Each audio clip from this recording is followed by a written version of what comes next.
বাংলাদেশের বাইরে পৃথিবীর বিভিন্ন প্রান্তে যেখান থেকে চ্যানেল আই দেখছেন আপনাদের সকলকে সাদর আমন্ত্রণ তৃতীয় মাত্রা দেখবার জন্য।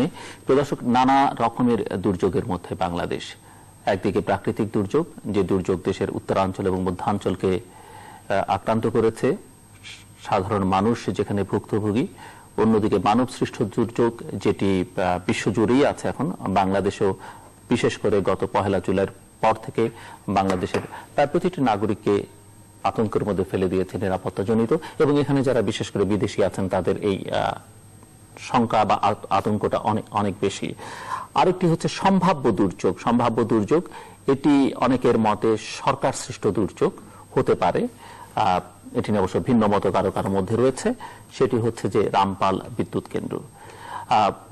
এই মূলত এই তিনটে বিষয় নিয়ে কথা বলবো, এবং বাংলাদেশের জনগোষ্ঠীর সিংহভাগ যেহেতু তরুণ, এই তরুণদেরকে এই দুর্যোগ মোকাবেলায় কিভাবে কাজে লাগানো যেতে পারে বা সেখানে কোন রকমের সমস্যা আছে কিনা সেগুলো আমরা খুঁজবার চেষ্টা করব।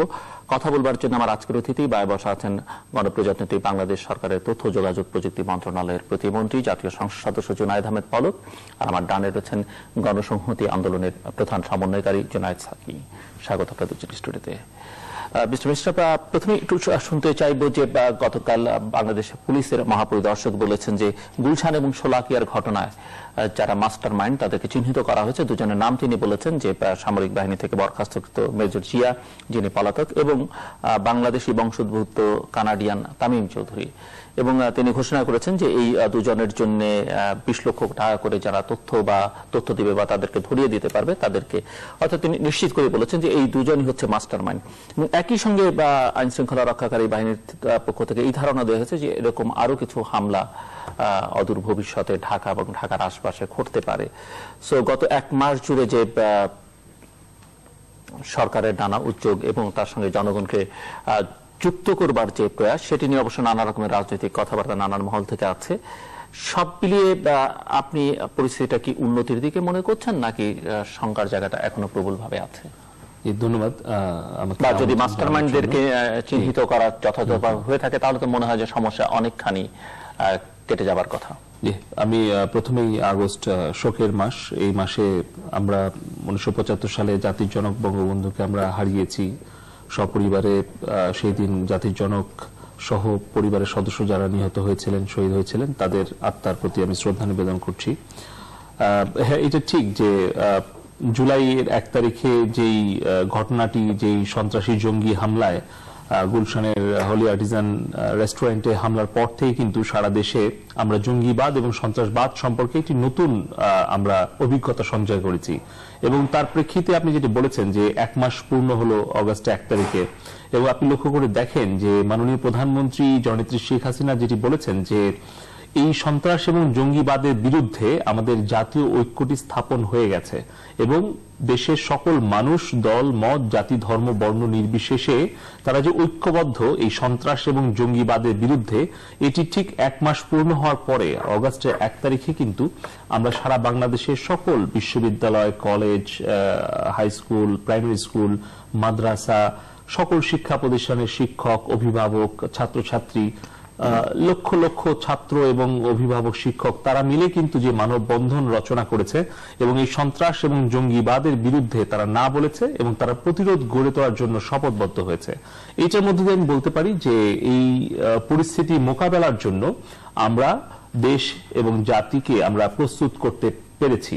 আরেকটি বিষয় আপনি বলেছেন যে এই পেছনের যারা নেপথ্য নায়ক তাদের সম্পর্কে আমরা সবসময় বলছি সরকারের পক্ষ থেকে, তথ্য যখনই যেগুলো সংগ্রহ করা হচ্ছে বিভিন্ন গোয়েন্দা সংস্থা, আইন শৃঙ্খলা রক্ষাকারী বাহিনী, তারা কিন্তু যতটুকু পর্যন্ত প্রকাশ করা সম্ভব তারা সেটা প্রকাশ করছেন। জনগণকে সচেতন করার জন্য সরকারের পক্ষ থেকে সাবধান বার্তাগুলো দেওয়া হচ্ছে, এবং সেখানে কিন্তু এই দুজন ব্যক্তির নাম প্রকাশ করেছেন আইজিপি। কারণটা হচ্ছে তাদেরকে আমাদের আইন শৃঙ্খলা রক্ষাকারী বাহিনীর আওতায় নিয়ে আসার জন্য দেশের জনগণ সবার সহযোগিতা প্রয়োজন। সেই জন্যই উনি হয়তো এই নামগুলো প্রকাশ করেছেন। এবং আপনি ঠিকই বলেছেন যে এই নেপথ্যে কারা আছে এটাকে নিশ্চিত হওয়া গেলে সেক্ষেত্রে অনেকটা কিন্তু তদন্ত এগিয়ে যায়, এবং সেটাই হয়েছে। এবং যার ফলে আপনি লক্ষ্য করে দেখুন যে জুলাই 1 তারিখ এবং 7 তারিখে শোলাকিয়া এবং গুলশানে এই হামলা যেভাবে আইনশৃঙ্খলাকারী বাহিনী মোকাবেলা করেছে জীবন দিয়ে, এবং দেশের জনগণ কিন্তু আপনি লক্ষ্য করে দেখুন যে গুলশানে পরে ঠিক 7 দিনের মাথায় যখন কিশোরগঞ্জে যখন এই হামলাটি হলো শোলাকিয়া ঈদের জামাতে, তখন কিন্তু এলাকার সাধারণ গ্রামের কিন্তু সাধারণ মানুষ কিন্তু পুলিশকে সহযোগিতা করতে এগিয়ে এসছে সাহসিকতার সাথে।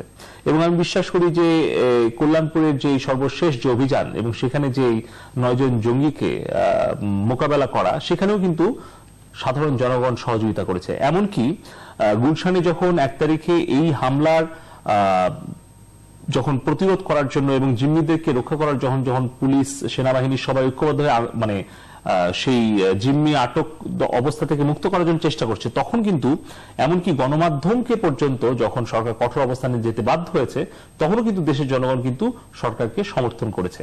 ফলে এই যে লড়াই, এই সন্ত্রাস জঙ্গিবাদের বিরুদ্ধে লড়াই, এটা আমাদের দেশের সকল মানুষ ঐক্যবদ্ধ হয়েছে এই সন্ত্রাস এবং জঙ্গিবাদকে নির্মূল করার জন্য।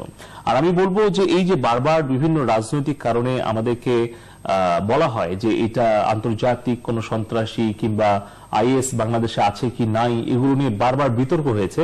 আজকে কিন্তু দেখুন যে একের পর এক আমাদের দেশীয় গোয়েন্দা সংস্থা এবং বিভিন্ন আন্তর্জাতিক যারা রাষ্ট্রদূত বাংলাদেশে আছেন, তাদের বক্তব্যে আস্তে আস্তে কিন্তু এটি প্রমাণিত হচ্ছে যে আসলে এটি মানে হোমগ্রোন, এবং হয়তো তারা কারো দ্বারা অনুপ্রাণিত হতে পারে, কিংবা আইজিপি কালকে সেটা বলেছেন যে জিএমবির একটা নতুন সংস্করণ।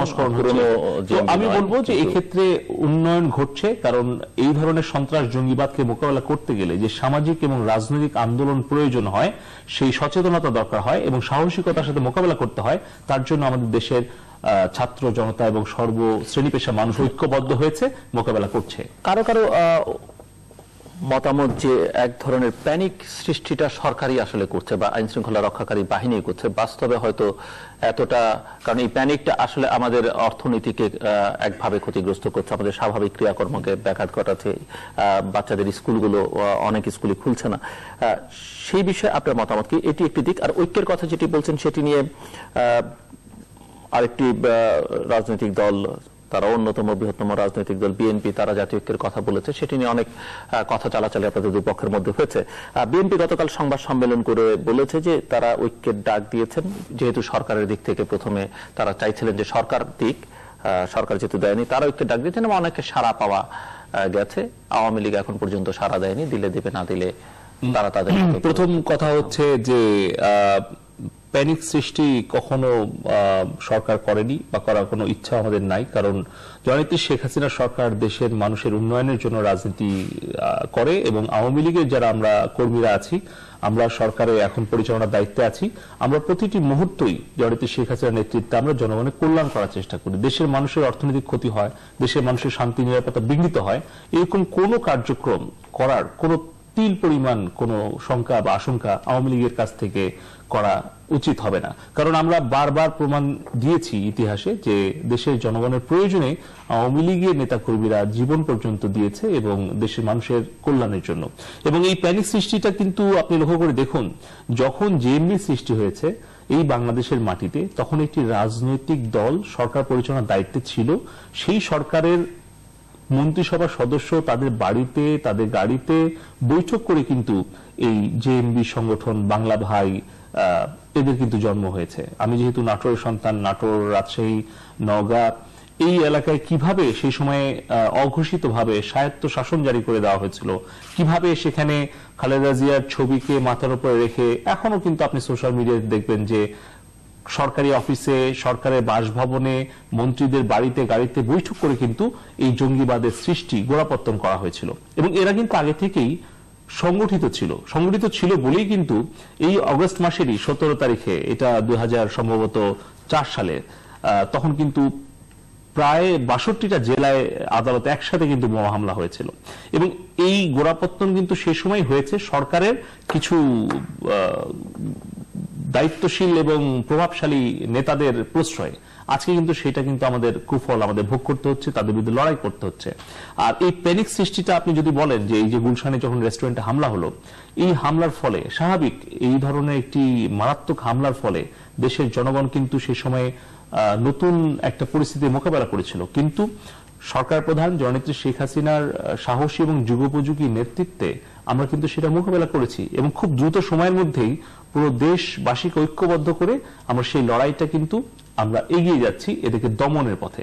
আর দ্বিতীয় বিষয়টি যেটা বললেন যে এই ঐক্যের বিষয়টি, আপনি লক্ষ্য করে দেখুন যে আমরা কিন্তু সবসময় চাচ্ছি সন্ত্রাস, জঙ্গিবাদ এগুলোর বিরুদ্ধে লড়াইয়ে সবাইকে ঐক্যবদ্ধ করতে, কিন্তু যখন আপনি এই যুদ্ধ অপরাধীদের বিচারের রায় যখনই কার্যকর হতে যাচ্ছে তখন 2012 সালে প্রথমে শুরু হলো আন্দোলনের ভয়, 13 সালে শুরু হলো পুলিশ হত্যাকাণ্ড, পুলিশকে হামলা, 14 সালের নির্বাচনের সময় শুরু হলো মানুষ পুড়িয়ে হত্যা করা, 15 সালে শুরু হলো শুধু কিছু গুপ্ত হত্যা, বিদেশিদেরকে হত্যা। প্রত্যেকটাই কিন্তু একের পর এক ধাপে ধাপে বিএনপি এবং জামাতের যারা নেতারা, যারা যুদ্ধ অপরাধে জড়িত, যাদের প্রমাণিত, তাদের যখন এই রায়গুলো কার্যকর হওয়ার পথে তখনই কিন্তু এই হামলাগুলো আসছে এবং অনেক তথ্য প্রমাণই আসছে যে হয়তো এই যারা এখন জেলের অভ্যন্তরে আছে, বিচারের রায় কার্যকর হওয়া অপেক্ষায় আছে, তাদের অর্থায়নে এই ধরনের ঘটনা ঘটতে পারে বলে অনেকেরই আশঙ্কা রয়েছে। ফলে সেই জায়গায় যখন জামাত বিএনপি সাথে থাকবে কি থাকবে না এটা নিয়ে শুধু আমাদের প্রশ্ন না, দেশের সাধারণ মানুষের প্রশ্ন না, বিএনপির ভেতর থেকে অনেক নেতাদেরকে আমরা বলতে শুনছি প্রেস মিডিয়াতে যে বিএনপি এখন ভাবছে যে জামাতকে সাথে রাখবে কি রাখবে না। তো তখন কিভাবে আমরা তাদের প্রতি আস্থা রাখতে পারি যে একটা যুদ্ধ অপরাধী জামাত শিবির তাদেরকে সাথে রেখে তারা কিভাবে এই জঙ্গি সন্ত্রাসবাদের বিরুদ্ধে জাতীয় ঐক্যে সামিল হবে? যেটা হয়েছিল আপনার ৭০ নির্বাচনের যদি আপনি লক্ষ্য করেন, সেই সময় কিন্তু অধিকাংশ মানুষ কিন্তু দেশের স্বায়ত্তশাসনের পক্ষে, মুক্তিযুদ্ধের পক্ষে, বঙ্গবন্ধুর পক্ষে কিন্তু রায় দিয়েছিল, কিন্তু তারপরেও কিন্তু প্রায় 28 থেকে 30% মানুষ কিন্তু সেই সময় সিদ্ধান্তহীনতায় ভুগেছিল। এবং আমরা লক্ষ্য করেছি ৭১-এও কিন্তু খুব সামান্য সংখ্যক হলেও কিছু মানুষ কিন্তু সেই সময় মুক্তিযুদ্ধের বিপক্ষে অবস্থান নিয়েছিল। আজকে আমরাও মনে করি যে এই সামান্য গুটি কয়েক সংখ্যক মানুষের বিরুদ্ধে বেশিরভাগ মানুষ ঐক্যবদ্ধ হয়েছে এবং এই লড়াইয়ে আমরা জননেত্রী শেখ হাসিনার নেতৃত্বেই বিজয়ী হব। আসছি আবার আপনার কাছে মিস্টার জুনেদ সাকি, আপনি শুনলেন আমার প্রশ্নটা হচ্ছে যে সমস্যাটি আমরা এতক্ষণ ধরে কথা বলছি, আসলে বাংলাদেশ নামের এই রাষ্ট্র আর সমস্যাটিকে চিহ্নিত করতে পারলো কিনা, মানে সমস্যাটা মূলত কোথায়, এবং এখন প্রপারলি বিশেষ করে 1 জুলাইয়ের পর থেকে এটা রাইটলি অ্যাড্রেস করতে পারছে কিনা? ধন্যবাদ আপনাকে। মনে হয় এটা নিশ্চিত করে বলা যাচ্ছে না যে আমরা হয়তো মানে পুরো সমস্যাটা চিহ্নিত করে ফেলেছি, কিংবা সমস্যা চিহ্নিত করার ক্ষেত্রে আমাদের যে একটা জাতীয় ঐক্যমত্য তৈরি হওয়া দরকার সেই ঐক্যমত্য আসলে এখনো তৈরি হয়ে গেছে। হ্যাঁ, সাধারণভাবে যার যার অবস্থান থেকে বিভিন্ন রাজনৈতিক দল তারা এই জঙ্গিবাদের বিরুদ্ধে একটা অবস্থান নিয়েছেন এবং এই ধরনের মানুষ খুন করা এটা কোনোভাবেই কোনোভাবে এটাকে প্রশ্রয় না দেওয়া, সেই দিকে তাদের অবস্থান একটা নিচ্ছেন। কিন্তু কেবল ঘোষণাই তো সবকিছু নয়, ঘোষণার সাথে আসলে আরো অন্য অনেকগুলো কাজ থাকে, সেই কাজগুলোকে বিচার করেই আমাদেরকে ঠিক করতে হবে যে প্রকৃত অর্থে আমরা আসলে এটাকে মোকাবেলা করতে চাইছি কিনা। আপনি যেটা বলেছেন যে এই জঙ্গিবাদের ব্যাপারে আইন শৃঙ্খলা বাহিনীর যে সর্বশেষ বক্তব্য সেটা দিয়ে শুরু করেছেন, এটা তো ঠিকই যে এই এখন ইতিমধ্যেই যারা এই ধরনের একটা প্রক্রিয়ার সাথে যুক্ত হয়ে পড়েছে, যারা এই জেএমবি বলেন অথবা যে দলই তারা করেন, যে ধরনের জঙ্গি তৎপরতা তার মধ্যে যুক্ত হয়ে পড়েছে এবং নানান ধরনের অপারেশনে তারা নিযুক্ত আছে, ইতিমধ্যে হয়েছে অথবা ভবিষ্যতের জন্য তাদের তৎপরতা আছে, এইরকম ব্যক্তিদেরকে নিঃসন্দেহে আইন শৃঙ্খলা বাহিনীকে মোকাবেলা করতে হবে এবং তাদেরকে চিহ্নিত করতে হবে, তাদেরকে ধরার চেষ্টা করতে হবে এবং তারা যাতে কোনো অপরাধ সংঘটিত করতে না পারে সেই ব্যাপারে ব্যবস্থা গ্রহণ করতে হবে। আইন শৃঙ্খলা বাহিনীর ভূমিকার ক্ষেত্রে যেটা জরুরি ভিত্তিতে দরকার সেটা হচ্ছে আইন শৃঙ্খলা বাহিনীর সাথে জনগণের যে একটা আস্থার সম্পর্ক, সেটার কিন্তু একটা অভাব তৈরি হয়েছে নানান রাজনৈতিক বাস্তবতার মধ্যে দিয়ে। আইন শৃঙ্খলা বাহিনী যেভাবে কাজ করে, যেভাবে এমনকি রাজনৈতিক ক্ষমতার সেখানে কাজ করে, রাজনৈতিক ক্ষমতার খুঁটি হিসেবে তারা নানান সময় ব্যবহৃত হয়, সেই দিক থেকে জনগণের সাথে তাদের একটা দূরত্ব সৃষ্টি হয়। সেই দূরত্বের ফলে এমন একটা অনাস্থা সৃষ্টি হয় যে আইন শৃঙ্খলা বাহিনী একটা যথার্থ কাজও করে সেটা নিয়েও মানুষের মধ্যে আমরা অনেক সময় সংশয় দেখি। এবং সেই দিক থেকে এটা বলবো যে আইন শৃঙ্খলা বাহিনী তাদের তৎপরতাকে স্পষ্ট এবং পরিচ্ছন্ন করা দরকার, অর্থাৎ তারা কি করছেন প্রত্যেকটা ধাপেই তাদের মানুষের আস্থা নিয়ে আসার চেষ্টা করা দরকার। এবং এই যে আইন শৃঙ্খলা বাহিনী আমাদের নিরাপত্তা দিবে সেটা নিশ্চিত করা দরকার। একই সাথে নিরাপত্তা দেওয়ার কাজটা যাতে ভীতিমুক্ত পরিবেশেই হয়। নিঃসন্দেহে কিছু না কিছু জিনিস তো ঘটবেই, কিন্তু যতটা সম্ভব ভীতি তৈরি না করা। এবং সেক্ষেত্রে আপনি যেটা বলেছেন যে ভীতি, প্যানিক কি আসলে তৈরি হচ্ছে কিনা, আমার কিছু কিছু বিষয়ে তো প্যানিক আসলে তৈরি হচ্ছেই। যেমন আপনি নিজেই বলেছেন যে স্কুলগুলো আসলে অনেক ক্ষেত্রেই এখন পর্যন্ত চালু করা হয়নি, এবং কিংবা এটাও বলা চলে যে এই যে গুলশান থেকে শুরু করে ধানমন্ডি পর্যন্ত অনেক জায়গায় শোনা যাচ্ছে যে বিভিন্ন হোটেল, রেস্টুরেন্ট কিংবা ব্যবসা প্রতিষ্ঠানের অফিস তা সেগুলোকে অবৈধ বলে কিংবা তারা অনুমতি নেয়নি এই হিসেবে তাদেরকে অবৈধ বলে না, এগুলো অবৈধ। হ্যাঁ, মানে কারণ আবাসিক এলাকায় যখন ঠিক আছে ঠিক আছে, কিন্তু এই যে এত বড় বড় প্রতিষ্ঠান, আমার প্রশ্নটা এখানে এই জায়গায় তুলতে চাই যে এত বড় বড় প্রতিষ্ঠান এতদিন ধরে মানে আমাদের রাষ্ট্র প্রশাসন, আইন সমস্ত কিছু নাকের ডগায় তারা এখানে গড়ে উঠেছে, অপারেট করেছে, তখন তো মানে এটা অবৈধ হিসেবে এটা যে মানে চিহ্নিত করে সেগুলোকে ইয়ে করা, সেই কাজটা কিন্তু খুব বেশি এফেক্টিভ হয় নাই, কার্যকর হয় নাই। যখনই একটা গুলশানের 1 জুলাই যে ঘটনা ঘটলো, এর প্রতিক্রিয়া কিংবা এর জাস্ট একেবারে অব্যাহতি পরপরই যখন এই ধরনের সরকারি সিদ্ধান্ত বাস্তবায়িত হয়, তখন কিন্তু মানুষ সহজেই বলবে যে আচ্ছা এটার কারণে এটা করা হচ্ছে, এবং সেটা করা যে হচ্ছে এতে কোনো সন্দেহ নেই, নিরাপত্তার বিবেচনা থেকে হয়তো করা হচ্ছে। কিন্তু তাতে আরেকটা জায়গা কিন্তু তৈরি হয় যে এই যে যারা আমাদের স্বাভাবিক জীবনযাত্রা ব্যাহত করতে চাচ্ছে, সেটাই অনেক ধরনের মানে সাফল্য পেয়ে যাচ্ছে। মনে হচ্ছে যেন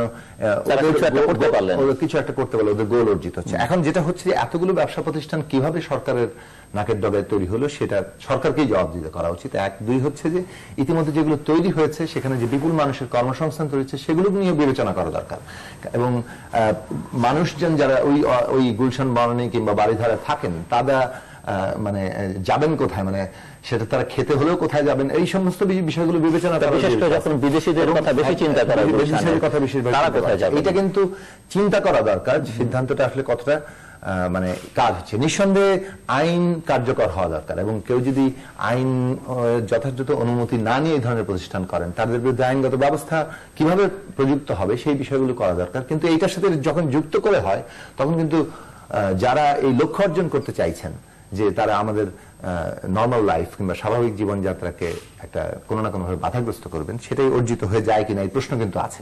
কাজে ভীতি সব দিক থেকে, যেটা আমরা সমাজের বিভিন্ন জায়গায় যা টের পাই, যে ভীতি একটা তৈরি হচ্ছে, এবং এই ভীতি দূরীকরণে কিন্তু আইন শৃঙ্খলা বাহিনী এবং সরকারকে গুরুত্বপূর্ণ ভূমিকা নিতে হবে। অনেক ক্ষেত্রে এটা অভিযোগ সত্য যে সরকারই অনেক বেশি মানে একটা প্যানিকের জায়গায় যাচ্ছে। এটা হলো একটা দিক। আরেকটা হচ্ছে যে আইন শৃঙ্খলা বাহিনী তো যে অপরাধী হয়ে গেছে তাকে মানে মোকাবেলা করবে, কিন্তু এখনো যে অপরাধী হয়নি কিন্তু পোটেনশিয়ালি মানে অর্থাৎ যে এই ধরনের জঙ্গি হয়ে উঠতে পারে, তাকে কিভাবে মোকাবেলা করা যাবে, এই জঙ্গি হয়ে ওঠার প্রক্রিয়াটাকে যদি আমরা পুরোপুরি ইয়ে না করতে পারি, যে কারণে এই জঙ্গি হয়ে ওঠে, সেই দিকগুলো অ্যাড্রেস করা অত্যন্ত জরুরি। এবং সেখানে কিন্তু যথাযথ জাতীয় ঐক্যমত্য তৈরি হয়েছে এটা এখন আমরা বলতে পারছি না, কারণ এর রাজনৈতিক, অর্থনৈতিক, সাংস্কৃতিক, সামাজিক কারণগুলো যথাযথভাবে চিহ্নিত করা, এবং নিশ্চয়ই কোনো একক কারণে এই ধরনের একটা পরিস্থিতি তৈরি হয় না। কারণ সামাজিক বিষয়াদিতে এবং রাজনৈতিক বিষয়াদিতে কোনো একটা সিঙ্গেল ফ্যাক্টর কিংবা একটা বিষয় একটা ঘটনার জন্ম দেয় না, বহু ঘটনা সেখানে যুক্ত হয়, এবং সেই বহু ঘটনাগুলো কি কি সেই সব জায়গায় নিয়ে ইতিমধ্যে নিঃসন্দেহে অনেক আলোচনা হয়েছে, আমরাও বিভিন্ন জায়গায় কথা বলেছি। সেই জায়গাগুলোতে আরো অধিক মনোযোগ দেওয়া দরকার। তার মধ্যে রাজনৈতিক বিষয়াদি তো আছেই।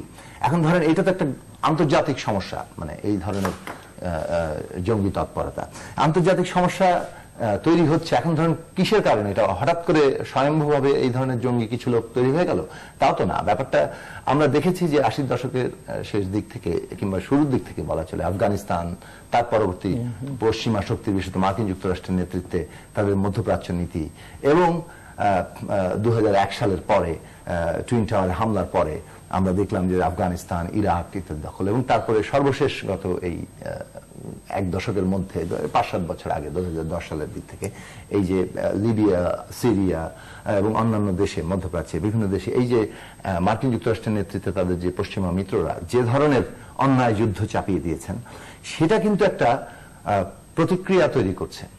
সেই প্রতিক্রিয়ার জায়গাটা যে অবমাননাকর অবস্থা তৈরি করছে, বিশেষত মুসলিম অধ্যুষিত দেশগুলোর মধ্যে, মুসলমানদের মধ্যে, সেই অবমাননার জায়গা কিন্তু এই জঙ্গিবাদীরা ব্যবহার করছেন। সেটা তাদেরকে ভুল পথে নিয়ে যাচ্ছে। এমনকি এটা বলা চলে ওই পরাশক্তির জন্য সুবিধাই তৈরি করছে, কারণ তারা এর মধ্যে দিয়ে একটা স্থায়ী যুদ্ধ মানে চালিয়ে যেতে পারছেন। তারা এটাকে তাদের নিজেদের যুদ্ধ অর্থনীতি, মানে এই বর্তমান যে বিশ্ব পুঁজিবাদী ব্যবস্থা তার সাথে কিন্তু যুদ্ধ অর্থনীতি খুব গভীরভাবে যুক্ত, এবং সেটা চালিয়ে রাখতে তাদের এই অনেক সুবিধাজনক জায়গা হচ্ছে। কিন্তু এই যে প্রতিক্রিয়া, এই প্রতিক্রিয়া কিন্তু যে কারণে ঘটছে, যে এই যে অন্যায় যুদ্ধ চাপিয়ে দেওয়ার প্রশ্নটা, সেটা অত্যন্ত গুরুত্বপূর্ণ ব্যাপার। অনেকেই বলেন যে পশ্চিমা দেশগুলোতে তো গণতন্ত্র আছে, তাহলে সেখানে কেন হামলা হচ্ছে ফ্রান্সে কিংবা কিন্তু আপনি যদি দেখেন এমনকি পশ্চিমা দেশগুলোর যে অভিবাসী নীতি, আপনি জঙ্গি কারা হচ্ছে সেক্ষেত্রে দেখা যাবে তাদের অভিবাসীরা বেশিরভাগ ক্ষেত্রে, এবং সেই অভিবাসী নীতির একটা বড় ধরনের ভূমিকা ওখানে কিন্তু কাজ করছে। কাজেই পশ্চিমা দেশগুলোর গণতান্ত্রিক ব্যবস্থার মধ্যে হয়তো নির্বাচনী গণতন্ত্রের স্বচ্ছতা অপেক্ষাকৃতভাবে অনেক বেশি, কিন্তু তাদের সাধারণভাবে যে আইনের শাসন এবং ন্যায় বিচার এবং অভিবাসীদের প্রতি প্রতিটি দেশের কারণ আবার আলাদা আলাদা, এবং বিশেষ যেমন ফ্রান্সের কারণে একরকম, ইংল্যান্ডে আরেক রকম পরিস্থিতি। এগুলো নিঃসন্দেহে আমি কোনো একাকার করছি না, কিন্তু যেটা সাধারণভাবে বলা যায় যে এই ঘটনাগুলো বহাল রেখে আবার এই পরিস্থিতিটাকে আপনা আপনি সমাধান হয়ে যাবে, এবং কেবল আইন শৃঙ্খলা পরিস্থিতি অর্থাৎ কেবলমাত্র দমন করে এটা বন্ধ করে ফেলা যাবে, সেটা সম্ভবত খুব সহজ সরলীকরণ হবে। সেই সরলীকরণ না করতে চাইলে আমরা বরং এই উৎসগুলোর দিকেও মনোযোগ দেওয়া দরকার। এখন আমরা বাংলাদেশের কি করতে পারি? বাংলাদেশ তো আর এখন মধ্যপ্রাচ্যে যুদ্ধ থামিয়ে দিতে পারছে না, কিন্তু বাংলাদেশের দিক থেকে তার নীতিগত একটা অবস্থান নেওয়ার ব্যাপার আছে। সারা দুনিয়ায় তারা কি ধরনের নীতি, আমাদের সংবিধানে ঘোষিত সারা দুনিয়ার মুক্তিকামী মানুষের পক্ষে দাঁড়ানো এবং যে কোনো ধরনের এই অন্যায় যুদ্ধের বিরোধিতা করা, সেই জায়গাগুলো কিংবা আগ্রাসন, দেশ দখল, এগুলোর বিরোধিতা করার অবস্থান নেওয়ার বাংলাদেশের একটা ব্যাপার আছে। সেক্ষেত্রে কিন্তু আমাদের বাংলাদেশের সরকারের সবসময় আমরা ভূমিকা স্পষ্ট দেখি না, বরং অনেক ক্ষেত্রেই এই পরাশক্তির অধীনস্থ হতে দেখি কিংবা তাদের ভূমিকাকে সমর্থন করতে দেখি। এটা গেলে 1 নম্বর জায়গা। 2 নম্বর জায়গা হচ্ছে অভ্যন্তরীণ বাস্তবতা।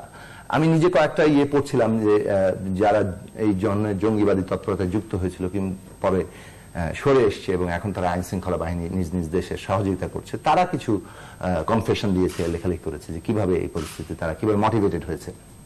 সেক্ষেত্রে লোকাল গ্রিভেন্স, মানে স্থানীয় যে অসন্তোষ, সেগুলোকেও কিন্তু তারা কাজে লাগায়, একটা বৈশ্বিক দৃষ্টিভঙ্গি দেয়, এবং স্থানীয় যে সমস্ত অসন্তোষ আছে সেখানে তারা একটা খুব সহজ নিদান দিয়ে দেয়, একটা সহজ সমাধান দিয়ে যায়, যেন এই যে এইভাবে মানুষ খুন করে ফেললে বোধহয় একটা সমাধান হয়ে যাবে। কিন্তু আসলে তো সেটা ঘটবে না, কিন্তু তারা এইভাবে মোটিভেট করে। তো কাজেই জিনিসটা যেটা হচ্ছে যে লোকাল গ্রিভেন্সের জায়গাগুলো কিন্তু আমাদের এখানে দেখা দরকার। তো বাংলাদেশের ক্ষেত্রে আমাদের এই জায়গাগুলো মনোযোগ দেওয়া দরকার। আমাদের রাজনীতির মধ্যে কি সমস্যা আছে, আমাদের সংস্কৃতিতে কি সমস্যা আছে, আমাদের সারা দেশের শিক্ষা ব্যবস্থার মধ্যে কি সমস্যা আছে। আমরা পুরো জাতীয় ঐক্যের কথা বলা আছে, কিন্তু জাতিকে কি আমরা ঐক্যবদ্ধ আসলে করতে পেরেছি? আমাদের শিক্ষা ব্যবস্থাটা জাতীয় ঐক্য গঠনের প্রধান একটা ভিত্তি, কারণ শিক্ষাই তো জাতিকে ঐক্যবদ্ধ করে। সামাজিকীকরণ শিক্ষার মাধ্যমে হয়, এবং একটা জাতীয় বোধ, সামাজিক বোধ, সমষ্টির বোধ, এটা তো শিক্ষা প্রতিষ্ঠানের মধ্যে তৈরি হয়। সেইখানে আমরা 3 ব্যবস্থা রেখেছি, 3 ভাষায়, এবং বাংলা ভাষায় যে শিক্ষা ব্যবস্থা আছে সেটাও ক্রমাগত আসলে সংকুচিত হয়ে আসছে। আপনি জানেন যে কিভাবে ইংলিশ ভার্সন শেখানো জায়গা হয়েছে। আবার পহেলা জুলাইয়ের পরে আমি কয়েকদিন আগে বিশ্ববিদ্যালয় মঞ্জুর কমিশনের চেয়ারম্যান বক্তৃতা করছিলেন যে বাংলাকে বাধ্যতামূলক করে দেওয়া ইউনিভার্সিটি, তো বাংলা এবং বাংলাদেশের ইতিহাস এত হ্যাঁ ঠিক আছে, মানে আমি বলছি যে একটা এই বাংলা বাধ্যতামূলক করে দিলেই পুরো সমস্যাটা, শিক্ষা ব্যবস্থার যে গলতটা তৈরি হচ্ছে সেটা একটা এরকম কোন একটা সমাধান দিয়ে হয়তো এটা হবে না। পুরো শিক্ষা ব্যবস্থা নিয়ে আমাদের চিন্তা ভাবনা করা দরকার। এখন ধরুন ইংরেজি ভাষায় যারা শিখছেন তারা খুব ভালো মানের শিক্ষার মধ্যেই কিন্তু যাচ্ছেন, আন্তর্জাতিক মানের শিক্ষার মধ্যে যাচ্ছেন, কিন্তু এবং হয়তো দক্ষ হয়ে উঠছেন, কিন্তু তাদের কিন্তু কোনো লোকেশন নাই, মানে যে স্থানের মধ্যে দিয়ে বড় হয়ে ওঠা, তার দেশ বোধ কোনটা, তার ভাষার মধ্যে দিয়ে সেটা গড়ে ওঠে, তার ইতিহাসের মধ্যে দিয়ে গড়ে ওঠে, তার সংস্কৃতির মধ্যে দিয়ে গড়ে ওঠে। সেটা যেমন ইংরেজি ভাষার ক্ষেত্রে এই সমস্যার সৃষ্টি হচ্ছে, তেমনি আরবি ভাষায় যারা শিক্ষা লাভ করছেন মাদ্রাসার মধ্যে, সেখানেও তাদের একই সমস্যার সৃষ্টি হচ্ছে। এবং বাংলা ভাষায় যেহেতু আবার বললাম যে এখন ক্রমাগত ইংলিশ ভার্সন চেপে বসছে, এবং বাজারের চাহিদা অনুযায়ী যেহেতু চালিত হবে, কাজে কে আর বাংলা মাধ্যমে শেষ পর্যন্ত পড়াবে। ফলে আমরা যে মাতৃভাষার জন্য লড়াই করলাম, এবং সেই দেশেই কিন্তু শিক্ষা ব্যবস্থা নিজ ভাষার মধ্যে আর দাঁড়িয়ে নেই। এখন এইভাবে মুশকিলটা যেটা হচ্ছে, যদি আপনার নিজের সংস্কৃতি থেকে আপনি বিচ্ছিন্ন হয়ে যান, আপনার দেশবোধ ঠিক মতো তৈরি না হয়, তাহলে জাতিগতভাবে আপনার বিশ্বদৃষ্টিটাই একটা বড় ধরনের, শুরু থেকেই বড় ধরনের গলদের জায়গা থাকে। সেই গলদ কিন্তু আমরা মুক্তিযুদ্ধের অঙ্গীকার যে বাংলাদেশ রাষ্ট্র, সেখানে আমরা সমাধান করতে পারতাম, কিন্তু আমরা সেই পথে অগ্রসর হয়নি গত আমাদের দেশ, এবং তার পরিণতি আজকে আমরা ভোগ করতে হচ্ছে। এখন শিক্ষা ব্যবস্থার এইটাতে একটা দিক আছে, কারিকুলাম কিংবা ইত্যাদি, কিন্তু শিক্ষার প্রতিষ্ঠানগুলোর অবস্থা দেখুন। আমাদের এই ছাত্ররা এখন যাচ্ছে বলে সবাই উদ্বিগ্ন। মাদ্রাসা শিক্ষার ছাত্ররা যখন যুক্ত হয়েছিল তখন মাদ্রাসা শিক্ষা শিক্ষাকে একটা করা হয়েছে, কিন্তু সেখানে তাদের যে অবমাননা করা অবস্থা, গরিব মানুষের ছেলে মেয়েদেরকে মাদ্রাসা শিক্ষা, মানে তোমরা পরকালটা তোমাদের, ইহকালটা আমাদের, এরকমই তো একটা বিভাজন তৈরি হয়েছিল। তো এই যে তাদেরকে সেখানে করা ছিল, তাদের অবমাননার দিকে কিন্তু গুরুত্ব দেওয়া হয়নি। আর এখন যখন ইংরেজি মাধ্যম কিংবা একেবারে ডাইরেক্টলি ইংলিশ মিডিয়াম থেকে যাচ্ছে, তখন একটা হৈ হৈ পড়ে গেছে যে সবার মধ্যে যে আচ্ছা এখন তো আমাদের ছেলেমেয়ে, অর্থাৎ শাসক যাদের ক্ষমতাবান, যারা সম্পত্তিবান, তাদের ছেলেমেয়েরা চলে যাচ্ছে, তখন তাদের মধ্যে উদ্বেগটা বেড়েছে। কিন্তু এই উদ্বেগের জায়গা থেকে একটা জিনিস যেটা আনা দরকার, সেটা হচ্ছে যে আমরা পাবলিক মিডিয়াম বলেন, প্রাইভেট শিক্ষা প্রতিষ্ঠান বলেন, এই যে পাবলিক বিশ্ববিদ্যালয় বলেন, পাবলিক কলেজ বলেন, স্কুল বলেন, আর যে সমস্ত প্রাইভেট ইউনিভার্সিটি তৈরি হয়েছে, সব জায়গায় শিক্ষার গণতান্ত্রিক পরিবেশটা কি আছে? গণতান্ত্রিক পরিবেশ বলতে মানে একজন ছাত্র আসলে শিক্ষার মধ্যে দিয়ে প্রধান কোন জিনিসটা অর্জন করে? প্রশ্ন করা শেখে। তো প্রশ্ন তো করতে শিখতে হবে। প্রশ্ন করার জন্য স্বাধীনতা অত্যন্ত গুরুত্বপূর্ণ জায়গা। প্রশ্ন করতে হলে যে স্বাধীনতা দরকার, সেই স্বাধীনতার চর্চার জন্য একটা গণতান্ত্রিক পরিসর দরকার। আমি বিস্তৃত না বলে সংক্ষেপে বলি, প্রত্যেকটা প্রতিষ্ঠান থেকে গণতান্ত্রিক চর্চা উঠে গেছে, এবং শিক্ষা প্রতিষ্ঠানে গণতান্ত্রিক চর্চার একটা গুরুত্বপূর্ণ জায়গা হচ্ছে ছাত্র সংসদ নির্বাচন।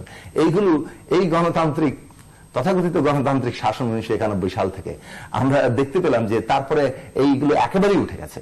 এমনকি জেনারেল এরশাদের আমলে দুটো ইলেকশন হয়েছিল ডাকসুতে, এবং সেই সময় এটা এই কারণে হয়েছিল, জেনারেল এরশাদের এই পরিমাণ সামাজিক রাজনৈতিক ভিত্তি ছিল না, ফলে অনেকগুলো জায়গায় নিয়ন্ত্রণই করতে পারেনি। কিন্তু আমরা দেখেছি যে 91 সালের পর থেকে দুই প্রধান রাজনৈতিক দল তারা শিক্ষা প্রতিষ্ঠানগুলোকে যেভাবে একটা জবরদখলের জায়গায় পরিণত করেছেন, এবং শিক্ষা প্রতিষ্ঠানের শিক্ষকরা একটা গুরুত্বপূর্ণ মানে দায় তাদের আছে, কেননা তারাও সরকারের বরকন্দাজ বাহিনী হিসেবে কিংবা প্রধান রাজনৈতিক দলের বরকন্দাজ বাহিনী হিসেবে যেভাবে ভূমিকা পালন করেছেন, শিক্ষা প্রতিষ্ঠানের মধ্যে একটা গণতান্ত্রিক পরিসর রক্ষা করার সেই দায় তারা পালন করেন নাই বলে কিন্তু আজ পর্যন্ত একটা নির্বাচনও আমরা কোনো পাবলিক বিশ্ববিদ্যালয়ে, বিশেষত প্রধান পাবলিক বিশ্ববিদ্যালয়তে দেখিনি। এবং এটা না দেখার পরিণতি আমাদের সমাজে কি প্রভাব ফেলছে সেটা তো আমরা জানি। ছাত্র সমাজ রাজনীতি বিচ্ছিন্ন হচ্ছে, এবং রাজনীতি বিমুখতাকে এখানে একটা বিরাট সেলিব্রেট করা হচ্ছে। আর প্রাইভেট বিশ্ববিদ্যালয়ের পরিণতিতে কি হলো? পাবলিক বিশ্ববিদ্যালয়ের ছাত্র রাজনীতি হয়, সন্ত্রাস হয়। কাজেই ওটাকে খারাপ দেখিয়ে প্রাইভেট বিশ্ববিদ্যালয়ের ছাত্র রাজনীতি মুক্ত, এবং সেই মুক্ত জায়গার অবস্থা কি, যে ছাত্রদের সৃজনশীল তৎপরতার, তার রাজনৈতিক এবং দেশবোধ, এই চেতনা বৃদ্ধির যে চর্চার জায়গা, সেগুলোকে বন্ধ করে ফেলা হয়েছে। তার পরিণতি কিন্তু আজকে এগুলোকে আছে। আমি আবারও বলছি, একটা সিঙ্গেল কারণ দিয়ে কোনো কারণ বোঝানো যাবে না। কাজেই ধরেন শিক্ষার এই জায়গা, গণতান্ত্রিক পরিসরের জায়গা আমরা কি গুরুত্ব দিয়েছি? এবং এইটার ক্ষেত্রে রাজনীতির দায়টা কি? রাজনীতি আবার কেউ বলবেন যে ভাই গণতন্ত্র নাই বলে এটা হচ্ছে না। দেখুন, শিক্ষা প্রতিষ্ঠানে যে এই ধরনের জিনিসগুলো উঠে গেল, এর মূল কারণ কিন্তু আমাদের জাতীয় রাজনীতিতে গণতান্ত্রিক ব্যবস্থা আমরা প্রতিষ্ঠা করছি। আসি আবার আপনার কাছে, জেনারেল আহমেদ পলক। হ্যাঁ জি, আমি এখন পর্যন্ত আপনার কোনো কথাকেই আমি এটা জাতীয়, আন্তর্জাতিক, স্থানীয় কোনোভাবে আমি কোনো একটা সমাধানে আমি আসতে পারছি না, কারণ আপনার কথার মধ্যে আমি ঠিক পরিষ্কার কোনো সমাধানের কোনো পথ নাই, শুধু সমস্যা।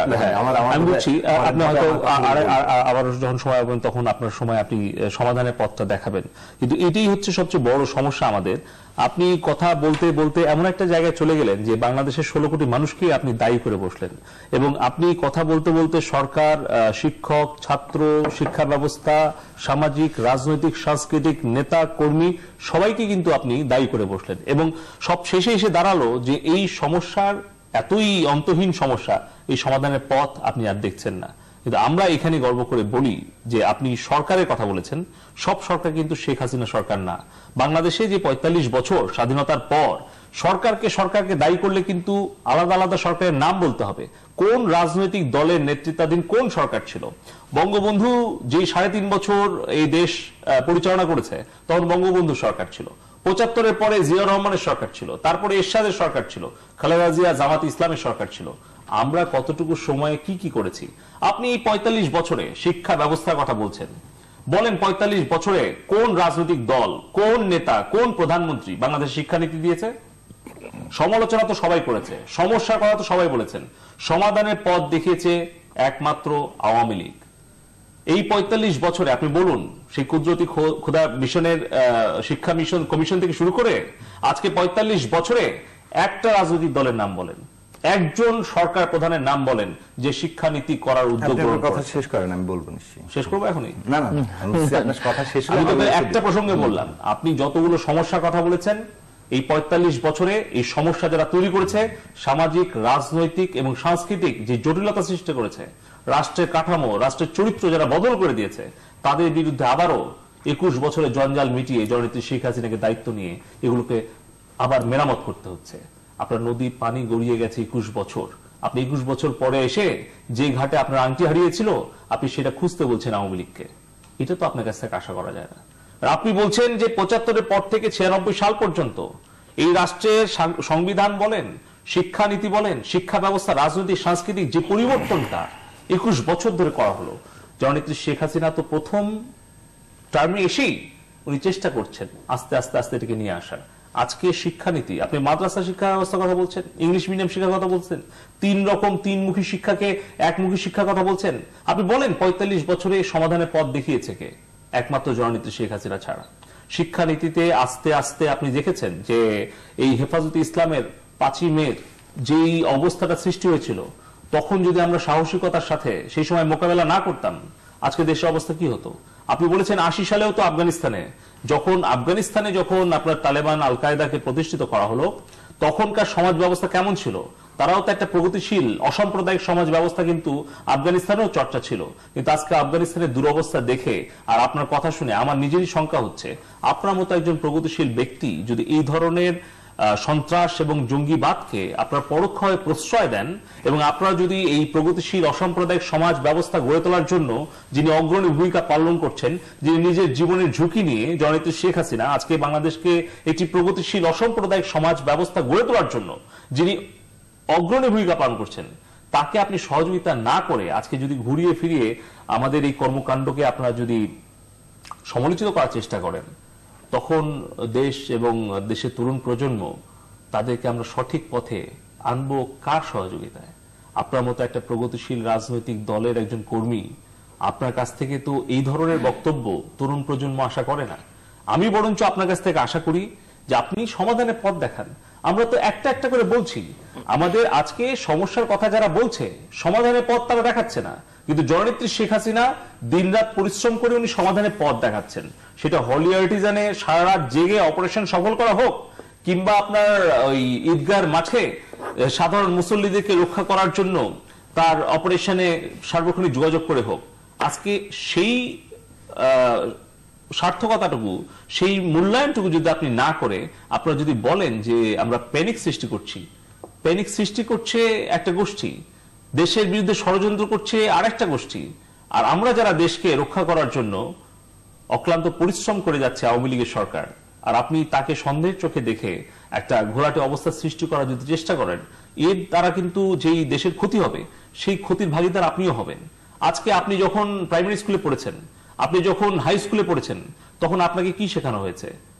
তখন কি বলা হয়েছে জাতির জনক বঙ্গবন্ধু শেখ মুজিবুর রহমান? মুক্তিযুদ্ধের সম্পর্কে কত লাইন ছিল আপনার ইতিহাসে? তাহলে 21টা বছর 2টা প্রজন্মকে যেভাবে দেশপ্রেম, নৈতিকতা, ইতিহাস, ঐতিহ্য সবকিছু থেকে বিচ্ছিন্ন করে দেওয়া হয়েছে, আজকে সেই 2টা প্রজন্ম সহ এই 16 কোটি মানুষকে একটা দেশপ্রেমে উদ্বুদ্ধ হয়ে নৈতিকতার শিক্ষা দিয়ে আমরা যখন উদ্বুদ্ধ করার চেষ্টা করছি, তখন তো আপনাদের সকলের সহযোগিতাটা আমরা কামনা করতে পারি।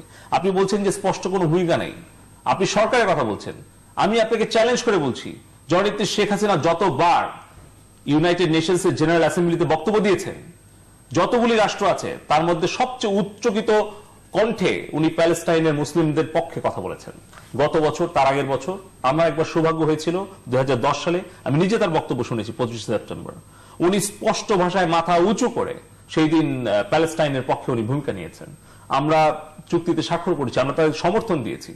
অন্য সরকারের কথা বাদ দেন, কিন্তু শেখ হাসিনার সরকার এই সকল আন্তর্জাতিক ইস্যুতে আমাদের দেশ, আমাদের দেশের জনগণের অনুভূতিকে সম্মান শ্রদ্ধা রেখে দেশে এবং বিদেশে মাথা উঁচু করে কথা বলেছে। এখন যদি আপনি বলেন অন্য সব 10টা সরকারের সাথে বিএনপি বা জাতীয় পার্টির সাথে তুলনা করে আওয়ামী লীগের সরকার প্রধান জননেত্রী শেখ হাসিনাকে তুলনা করেন, তখন তো আমাদের এটা কষ্ট হয়।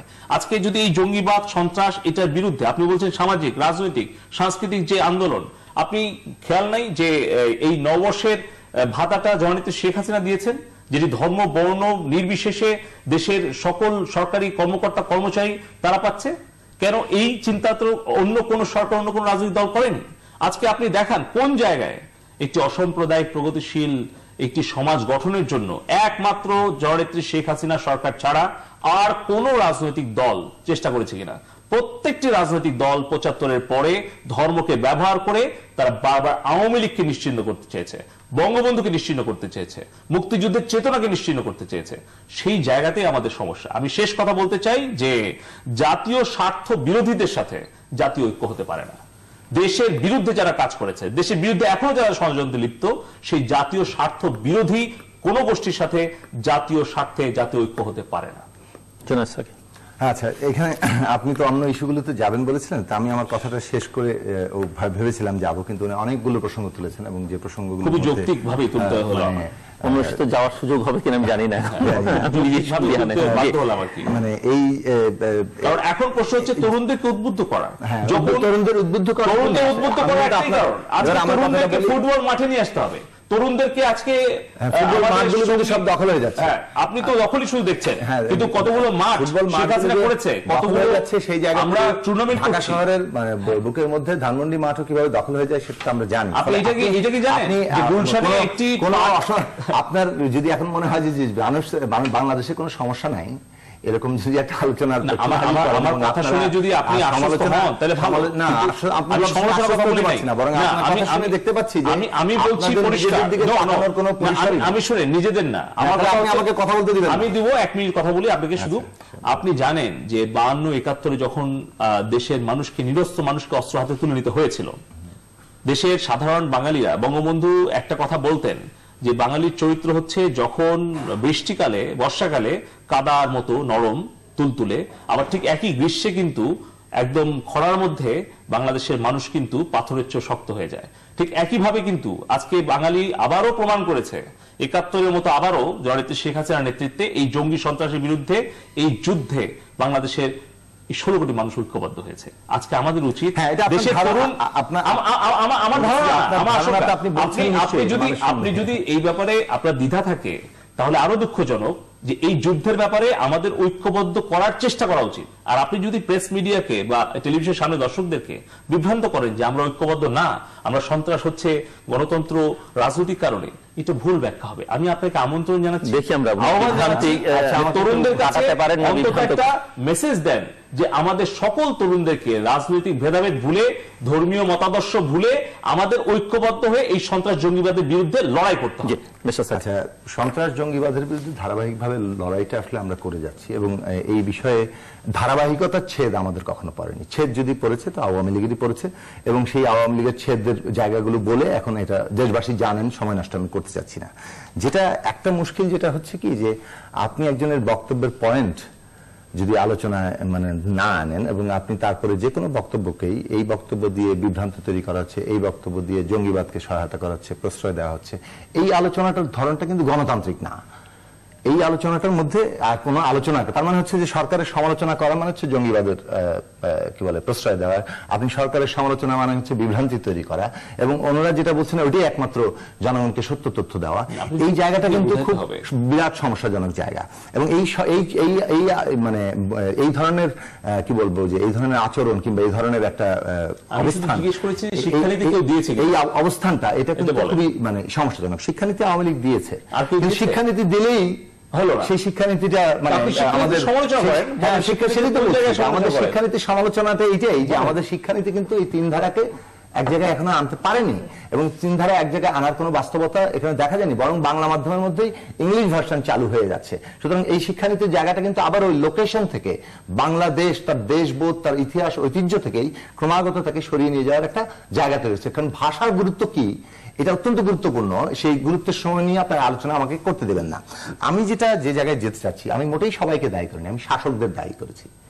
শাসকরা বাংলাদেশকে বিভক্ত করার পলিসিটাই বাস্তবত কার্যত এগিয়ে নিয়েছেন, তারা বাংলাদেশকে ঐক্যবদ্ধ করার জায়গায় এগিয়ে যেতে পারেননি। সেটা নানান কারণে তাদের মধ্যে এই সমস্যাগুলো তৈরি হয়েছে, যত বেশি জনবিচ্ছিন্ন হয়েছে নানান রকম ভাবে তারা এই ধরনের বিভাজনকারী বিষয়গুলোকেই মানে সামনে নিয়ে আসতে চেষ্টা করেছেন। আপনি যদি বলেন শিক্ষা ব্যবস্থায় 1972 সালে তো বাংলাদেশ একটা যে সাম্য, মর্যাদা এবং ন্যায় বিচারের অঙ্গীকার নিয়ে বাংলাদেশ প্রতিষ্ঠিত হচ্ছে, একটা অসাম্প্রদায়িক সার্বভৌম গণতান্ত্রিক বাংলাদেশের অঙ্গীকার নিয়ে প্রতিষ্ঠা হয়েছে, সেই বাংলাদেশের শিক্ষা ব্যবস্থার রূপ তো একমুখী সেখানে হতে পারত, এবং তখন বিরোধিতাকারী শক্তি অত্যন্ত দুর্বল অবস্থার মধ্যে ছিল। কাজে সেই জায়গায় কিন্তু আমরা সেটা দেখিনি, বরং 72 থেকে 75 অন্তত যদি এই জায়গাটাতে বলা হয়, তো সেই সময় কিন্তু মাদ্রাসার নামটা তো কোনো সমস্যা না, এটা শিক্ষা মানে বিদ্যালয়, কিন্তু মাদ্রাসা শিক্ষার ভিতরে কি সিলেবাস হবে, কি পড়ানো হবে, সেটা যদি রাষ্ট্রের রেগুলেশনের মধ্যে না থাকে, তাহলে তো আপনি মানে ওই অঞ্চলটাকে একটা সার্বভৌম স্বাধীন করে দিচ্ছেন। সামাজিক কোনো তৎপরতা তো কেউ ব্যক্তিগত ইচ্ছা অনুযায়ী চালাতে পারে না। স্কুল, একটা বিদ্যালয় কিংবা মাদ্রাসা, এগুলো হচ্ছে সামাজিক প্রতিষ্ঠান, পাবলিক প্রতিষ্ঠান, সর্বজনের জায়গা। এখানে মানুষ আসবে, তারা কি শিক্ষা গ্রহণ করছে, সেখানে রাষ্ট্র তার রেগুলেশন থাকতে হয়, এবং রেগুলেশন বলতে একটা মানে তার তদারকি থাকতে হয়, এবং তার রাষ্ট্রের যে অঙ্গীকার, আমাদের রাষ্ট্রের যে অঙ্গীকার, সেই অঙ্গীকার অনুযায়ী এখানে মানুষ তৈরি হচ্ছে কিনা সেই দিকটাতে মনোযোগ দিতে হয়। সেখানে সেটা কিন্তু হয়নি, বরং মাদ্রাসা শিক্ষা ওই সময় আরো বিপুলভাবে বর্ধিত হয়েছে। এবং হার যদি দেখেন, তাহলে বাংলাদেশে এ পর্যন্ত মাদ্রাসা শিক্ষার হারের বৃদ্ধি ওই সময় অনেক বেশি। কাজেই এখন এই প্রসঙ্গে আমাদের যেটা করা দরকার, যে শাসকরা যে জিনিসটা করলেন, সেটা হচ্ছে যে আমাদের সমাজের যে একেবারে তলা পর্যন্ত মানুষের যে সৃজনশীল প্রকাশের এবং সংহতির, মানে মানুষের সাথে মানুষের মেলবন্ধনের যে জায়গাগুলো, সেই জায়গাগুলোকে বিভক্তির দিকে ঠেলেছেন। এখন আপনি বললেন রাজনীতির দায় কি? রাজনীতির দায়টা কি? রাজনীতি থেকে একটা গণতান্ত্রিক ব্যবস্থা অত্যন্ত গুরুত্বপূর্ণ। রাজনীতিতে আমরা গণতান্ত্রিক ব্যবস্থার অঙ্গীকার নিয়ে এসেছি। জঙ্গিবাদীরা কি চায়? জঙ্গিবাদীরা চায় যে তারা আমরা যা বলছি এর বাইরে আর সবকিছু হচ্ছে মানে ভুল, কুফরি, এদেরকে হত্যা করা যাবে। এই কারণে আমরা জঙ্গিবাদকে মানে বিরোধিতা করছি, এই হত্যাকাণ্ডের বিরোধিতা করছি এবং মতাদর্শকে বিরোধিতা করছি। কাজেই মানে এর বিপরীত মতাদর্শটা কি? যে সমাজের মধ্যে বহু চিন্তা থাকবে, বিভিন্ন ধরনের সৃজনশীল তৎপরতা থাকবে, এবং তার মধ্যে একটা শান্তিপূর্ণ সহাবস্থান থাকবে, প্রতিযোগিতা থাকবে, প্রতিদ্বন্দ্বিতাও থাকবে, কিন্তু তার ভিতরে একটা জবরদস্তির জায়গা থাকবে না। অন্যের প্রতি বিবেচনাবোধ, সহিষ্ণুতা স্বাধীনতার অত্যন্ত গুরুত্বপূর্ণ অংশ। স্বাধীনতা সহিষ্ণুতা ছাড়া হয় না, অপরের স্বাধীনতা স্বীকার না করে স্বাধীনতা কারো হয় না। তো এই বোধটা তো আসলে মূলত গণতান্ত্রিক চিন্তার বোধ। তো গণতান্ত্রিক চিন্তার বোধটা রাজনীতি কি আছে? যে জাতীয় ঐক্যের কথা আপনি বললেন, জাতীয় ঐক্য মানেটা কি? মানে আওয়ামী লীগ বিএনপি এক পার্টি হয়ে যাবে, কিংবা এক জোট গঠন করবে, নাকি একসাথে বসে চা খেয়ে বিভিন্ন রাজনৈতিক বিষয় নিয়ে আলোচনা করবে? তাহলে বিভিন্ন রাজনৈতিক বিষয় নিয়ে যদি একটা বিষয়ে ঐক্যমত্য হতেও হয়, তাহলে তা একটা সমাজের মধ্যে একই রাজনৈতিক ব্যবস্থার অংশীদার মানে বিভিন্ন রাজনৈতিক শক্তি কিনা, সেটা তো একটা গুরুত্বপূর্ণ প্রশ্ন। এখন সেক্ষেত্রে যে তিনটা গুরুত্বপূর্ণ প্রশ্ন একটা দেশে থাকতে হয়, বাংলাদেশে কি সেগুলো উপস্থিত আছে? আইনের শাসন, ন্যায় বিচার। এটা যদি আমরা তুলি, তাহলে এক্ষেত্রে আমাদের অবস্থান কি? আমাদের অবস্থান হচ্ছে 1971 সালে যুদ্ধাপরাধীরা বাংলাদেশের জনগণের উপরে পাকিস্তানি সেনাবাহিনীর যে হত্যাযোগ্য হয়েছে, গণহত্যা হয়েছে, তারা তাতে সহযোগিতা করেছে, সে কারণে তারা যুদ্ধাপরাধী হিসেবে অভিযুক্ত। তাদের বিচার না হলে বাংলাদেশে ন্যায় বিচার প্রতিষ্ঠা হয় না, ন্যায় বিচারের অধিকার প্রতিষ্ঠা হয় না। কাজে তাদের বিচার হতে হবে। এই বিচারের স্বীকৃতি বাংলাদেশে আইনের শাসন এবং ন্যায় বিচারের গুরুত্বপূর্ণ একটা শর্ত। 1971 সালে যে রাজনৈতিক দলগুলো রাজনৈতিক সিদ্ধান্ত নিয়ে বাংলাদেশের অস্তিত্বের বিরোধিতা করেছে, তার সেই নামে বাংলাদেশে তার কোন রাজনৈতিক দল থাকতে পারে না, তাহলে বাংলাদেশ রাষ্ট্র কায়েম হয় না। কাজে 1971 সাল ঠিক করে দিয়েছে জামাত ইসলামী নামে বাংলাদেশে কোন রাজনৈতিক দল থাকতে পারে না। এই যে এটা আমাদের আইনের শাসন এবং ন্যায় বিচারের গুরুত্বপূর্ণ অংশ। এবং একই সাথে 1971 সালের পরে আমরা যে রাষ্ট্রপত্তন করলাম, সংবিধান, সেই সংবিধানের ভেতরের অনেক বিষয় নিয়ে অনেক সমালোচনা আমাদের আছে, কিন্তু সংবিধান যে অধিকার দিয়েছে মানুষের মানে ব্যক্তিগত জীবনের অধিকার, তার যে অস্তিত্বের অধিকার, সেই অধিকার তাকে প্রতিষ্ঠা করতে হবে। তার মানে আপনিও বিনা বিচারে, রাষ্ট্র নাগরিকের নিরাপত্তা দিবে, রাষ্ট্র আইন দিয়ে নাগরিকের অধিকার রক্ষা করবে, রাষ্ট্র বিনা বিচারে হত্যা করবে না।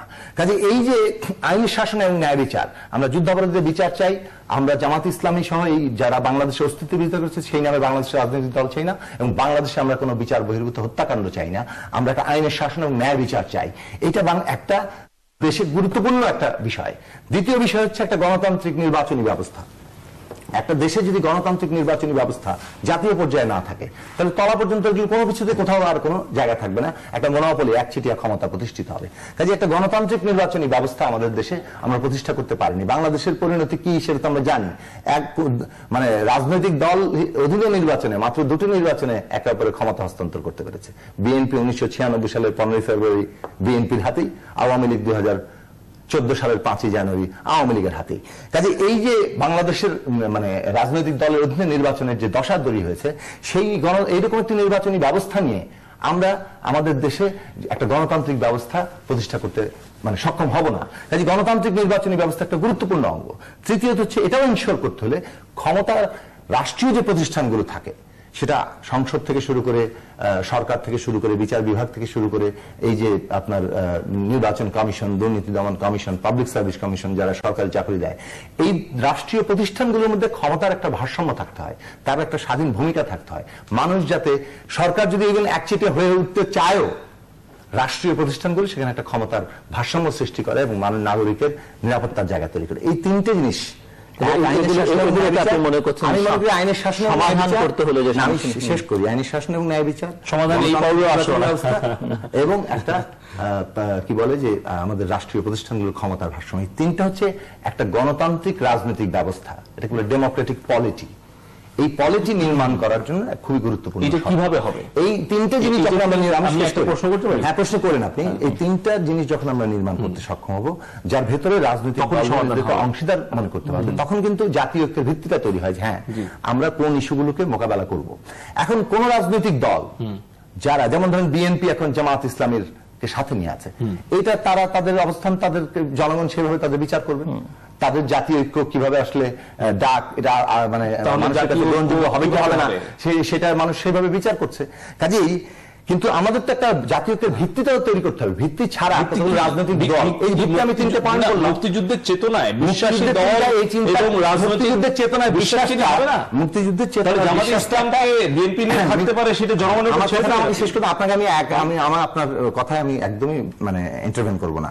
আমার বক্তব্য হচ্ছে যে এই তিনটে ব্যবস্থা মুক্তিযুদ্ধের চেতনা, আইনের শাসন, ন্যায় বিচার। এখানে জামাত ইসলাম কোনো ফ্যাক্টর না আপনার কাছে? হ্যাঁ, জামাত ইসলামকে তো আমি বললাম রাজনৈতিক ভাবে নিষিদ্ধ করা দরকার। হ্যাঁ, কেন করছেন না আপনারা এখনো? সেটা তো আপনাদের মানুষের কাছে জবাবদিহি করতে হবে। কাজেই সেই জায়গা থেকে, হ্যাঁ, আমার বক্তব্য জামাত থাকবে সেটা জনগণ বিবেচনা করবে। আপনি এদের পক্ষে আমরা প্রতিদিন জামাতের ব্যাপারে আমাদের পজিশন জানিয়ে যাচ্ছি না, এবং জামাতকে বিএনপি যে জামাতের খপ্পরের মধ্যে আছে, এবং বিএনপি যে একটা রাজনৈতিক দল হিসেবে গণবিরোধী রাজনৈতিক দল, তাদের শাসন আমলের প্রত্যেকটা সাথে আমরা সংগ্রাম করি নাই, সংগ্রাম করে সেই জায়গায় আছি না। বিএনপি যখন বাংলাদেশে, আপনি কিন্তু তার কাছে প্রত্যাশাটা কি? কার কাছে? বিএনপির কাছে প্রত্যাশা, বিএনপি অবশ্য অবিলম্বে জামাত ইসলামকে ছাড়ুক, এবং তারা যে বাংলাদেশে একটা গণতান্ত্রিক ব্যবস্থা প্রতিষ্ঠা করতে চায়, একচেটিয়া ক্ষমতা যেটা তারা নিজেরা ব্যবহার করেছে, তারা যে সেটা করতে চায় না, সেই অঙ্গীকার তাদেরকে তো করতে হবে। সেটা কি বিএনপি কোনো দায় নাই? অবশ্যই দায় আছে, সেই দায়ের কথা তো বলছি। এই আমি আপনার কথাটা শেষটা বললে প্রত্যেকটা তো আওয়ামী লীগকে প্রশ্ন করছি না, আমি আওয়ামী লীগকে প্রশ্ন করছি না। তাহলে যখন বলে জাতীয় ঐক্যের কথা, যখন আমার কথাটা শেষটা করতে দিতে, আপনি আমার বক্তব্যটা শেষ করতে দেন। সেটা হচ্ছে আমরা যখন জাতীয় ঐক্যের ভিত্তির কথা বলছি, তখন এই ভিত্তিটা হচ্ছে এই তিনটে শর্তের কথা বলা, মানে হচ্ছে এটা বিএনপির জন্য প্রযোজ্য, এটা আওয়ামী লীগের জন্য প্রযোজ্য, এটা আমাদের জন্য প্রযোজ্য। এই শর্ত কিভাবে পূরণ হবে? গণতান্ত্রিক ভোটে। হ্যাঁ, আপনি কোন রাজনৈতিক আদর্শে বিশ্বাস করেন? আপনার রাজনৈতিক দল, আপনার রাজনৈতিক দর্শন, আপনি কি গণতন্ত্রে বিশ্বাসী না বিপ্লবে বিশ্বাসী? অবশ্যই গণতান্ত্রিক ব্যবস্থা বিশ্বাসী। বিপ্লব গণতন্ত্রের বিপরীত কোনো বিষয় নয়। না, তাহলে আমি জানতে চাচ্ছি আপনি গণতন্ত্র প্রতিষ্ঠা করেন। আমি বলতে চাচ্ছি যে আপনি যে রাজনৈতিক দল বা যে রাজনৈতিক দর্শনে আপনি বিশ্বাসী, সেই রাজনৈতিক দল এবং দর্শন গণতন্ত্রের সংজ্ঞা কি? গণতন্ত্রের সংজ্ঞা জনগণের প্রতিনিধিত্ব। আপনি কিন্তু আপনার বক্তব্যে বলেছেন যে এগুলো শুধু নির্বাচন দিয়ে, এই গণতন্ত্র বা এই শুধু নির্বাচন দিয়ে পরিবর্তনগুলো হওয়া সম্ভব না। কোনটা? কোথায় বললাম? আপনার বক্তব্যের মধ্যেই নির্বাচন দিয়ে একটা পরিবর্তন সম্ভব, এই কথা যেমন আমি বলিনি। নির্বাচন যেমন একটা গুরুত্বপূর্ণ বিষয়, এই কথা আমি আবার বলছি। তাহলে আপনার সেই নৈতিক অধিকার আছে যে গণতন্ত্র নিয়ে আপনি যে প্রশ্ন করছেন, আপনার নিজের বিশ্বাস এবং দর্শন, এটা কি ব্যাখ্যা করতে হবে আগে? কাকে ব্যাখ্যা করবো? আপনাকে? জনগণকে? না, জনগণকে তো আমরা যখন অবস্থান, আপনি যখন আমার যখন সমালোচনা করছে, আপনার বক্তব্যটা এরকম হয়ে যাচ্ছে। ঠিক কিছুদিন আগে টনি ব্লেয়ার যেরকম বলছিলেন যে ইরাকে হামলা করা তাদের জন্য ভুল ছিল, এবং তার ব্যাখ্যা কিন্তু উনি দীর্ঘভাবে দিয়েছেন যে ইরাকে যেই অজুহাতে যেভাবে টনি ব্লেয়ার হামলার পক্ষে উনি অবস্থান নিয়েছিলেন, আজকে দীর্ঘ প্রায় 2 দশক পর তার উপলব্ধি হয়েছে যে সে আমরা ভুল ছিল। আজকে আপনি যেভাবে আমাদের সরকারকে আক্রমণ করে কথা বলছেন, 20 বছর পরে আপনারও উপলব্ধি হতে পারে যে এই হামলা বা এই আক্রমণ হয়তো আপনার ভুল ছিল। আপনাদের উপলব্ধি হবে, আপনি আফগানিস্তান, পাকিস্তান, ইরাক, সিরিয়ার মতো একটা জায়গায় বাংলাদেশকে নিয়ে যাওয়ার জন্য যেই গোষ্ঠী, যেই চক্রটা কাজ করছে, আপনারা কিন্তু তাদেরকে পরোক্ষভাবে সমর্থন দিচ্ছেন। কেন বলছেন? আপনারা ৭১-এর সময় কি হয়েছিল, ইতিহাস পর্যালোচনা করছেন, রাজনৈতিকভাবে নিজের ক্ষমতা প্রলম্বিত করার জন্য তারা কিন্তু এই যে ক্ষমতা প্রলম্বিত ক্ষমতাকে জবরদস্তি করে নিজেরা আছেন 5 জানুয়ারি নির্বাচনের মধ্যে দিয়ে, এবং জবরদস্তি ক্ষমতাটাকে দীর্ঘায়িত তারা করতেছেন, সেইটার যুক্তি তারা তৈরি করছেন। কি যুক্তি? আপনি সেই যুক্তি তৈরি করছেন যে এখানে আমরা এই যে আমরা মুক্তিযুদ্ধের দল, কাজে আমাদের ক্ষমতা থাকার অধিকার, আমাদের নির্বাচন লাগবে না, আমরা মুক্তিযুদ্ধের দল, আমরাই একমাত্র জঙ্গিবাদ দমন করতে পারি, আমরা ছাড়া আর কেউ জঙ্গিবাদ দমন করতে পারে না, আমরা মুক্তিযুদ্ধের দল, আমরাই মানে ক্ষমতায় দীর্ঘস্থায়ীভাবে থাকবো, আমরা আমি 1 ঘন্টার বক্তব্যে এই যে আর কোন সমালোচনা শোনার মতো অবস্থা কিন্তু মানে আমি 1 ঘন্টার বক্তব্যে আপনি একটা শব্দ দেশের মানুষকে আপনি আহ্বান করলেন না এই জঙ্গি এবং সন্ত্রাসবাদী। দেশের মানুষকে আমরা প্রতিদিন আহ্বান করছি, দেশের মানুষকে আহ্বান করার জন্য আমরা আগামী পরশুদিন একটা কনভেনশনও করছি এই জঙ্গিবাদের বিরুদ্ধে এবং একই সাথে রাষ্ট্রীয় ফ্যাসিবাদের বিরুদ্ধে। কাজে আমাদেরকে এই কথা শুনে আমার আরেকটা কথা মনে হলো, আমি একটু বইয়ে পড়েছিলাম সম্ভবত 71-এর মুক্তিযুদ্ধ চলাকালীন সময়ে যখন দেশের মানুষ ঐক্যবদ্ধ হয়ে পাকিস্তানি এই হানাদার বাহিনীর বিরুদ্ধে যুদ্ধে লিপ্ত, তখনও কিন্তু একটি গোষ্ঠী, একটি দল পাকিস্তান এবং বাংলাদেশ উভয়ের বিরুদ্ধে যুদ্ধে নেমেছিল। না, সেটা আপনি পড়তে পারেন এবং আমার বলছে যে আপনার যে অবস্থান দেখছি, কালকে যখন আপনি অবস্থান দিচ্ছেন, যে আপনি কোথায় পড়েছেন এবং আপনার সেই ইতিহাসের বই কিভাবে কে লিখেছে সেটা আমি জানি না। আমরা বাংলাদেশের যে কথা নিয়ে এখানে যেটা বলছে বিভ্রান্ত করেন না, জঙ্গিবাদ, সন্ত্রাসবাদ, আমরা রাষ্ট্রীয় ফ্যাসিবাদের বিরুদ্ধে আপনি একসাথে আন্দোলন দিচ্ছেন। আপনার কাছে আপনার রাজনৈতিক মানে আপনি কি মনে করেন, উনি বলছেন যে রাষ্ট্রীয় ফ্যাসিবাদের বিরুদ্ধে, আপনি রাষ্ট্রীয় ফ্যাসিবাদের কি সংজ্ঞা দেবেন? সেটা তো উনি রাষ্ট্রীয় ফ্যাসিবাদ আমার কাছে প্রশ্ন করেন, আমার কথাটা আমি শেষ করেন, আমার হাতে খুব বেশি সময় শেষ করে আমরা যেটা আজকে দেখতে পাচ্ছি জঙ্গিবাদ, সন্ত্রাসবাদের সাথে এই যে আজকে বিএনপি একটা জাতীয় ঐক্যের ডাক দিয়েছে, এই জাতীয় ঐক্যের ডাকের মধ্যে আসলে তাদেরও কোনো জাতীয় ঐক্য কোনো পরিষ্কার বক্তব্য নাই, মানে জাতীয় ঐক্য কিভাবে করতে হবে। আওয়ামী লীগ জাতীয় ঐক্য সৃষ্টি হয়ে গেছে বলছে, কিন্তু যে ভিত্তির উপরে আসলে একটা দেশে একটা গণতান্ত্রিক রাজনৈতিক ব্যবস্থা হচ্ছে একটা জাতীয় ঐক্যের ভিত্তি, সেটা মার্কিন যুক্তরাষ্ট্র থেকে ভারত পর্যন্ত ওই ন্যূনতম একটা গণতান্ত্রিক রাজনৈতিক ব্যবস্থা যেটা ডেমোক্রেটিক পলিটি বলে, সেইটা তৈরি করতে তারা কিছুটা সক্ষম হয়েছে বলে তাদের মধ্যে বিরোধ সত্ত্বেও, প্রতিদ্বন্দ্বিতা সত্ত্বেও, ক্ষমতা নিয়ে দ্বন্দ্ব সত্ত্বেও তাদের মধ্যে কতগুলো জাতীয় ইস্যুতে একটা জায়গা তৈরি হয়। আমাদের দেশে এই যে জঙ্গিবাদ মোকাবেলা আজকে আমাদের যে জাতীয় ঐক্যটা সত্যি সত্যি দরকার, এবং আমরা এই যে আন্তর্জাতিক একটা ঢেউ কিন্তু আছে, এটা হোমগ্রোন কিনা আন্তর্জাতিক লিঙ্ক আছে, এটা খুব গুরুত্বপূর্ণ প্রশ্ন না। প্রশ্নটা হচ্ছে একটা বৈশ্বিক বাস্তবতা আমরা বসবাস করি, বৈশ্বের ঢেউ বাংলাদেশের মধ্যেও পড়বে এবং এখানে কিছু অংশ লোকজন সে দ্বারা মোটিভেটেড হতে পারে। তাদেরকে মোকাবেলা করতে হলে আমাদের সামগ্রিক রাজনৈতিক ব্যবস্থার মধ্যে, সাংস্কৃতিক ব্যবস্থার মধ্যে, শিক্ষা ব্যবস্থার মধ্যে, এমনকি অর্থনৈতিক ব্যবস্থার মধ্যে অনেকগুলো পরিবর্তনের সূচনা ঘটানো দরকার।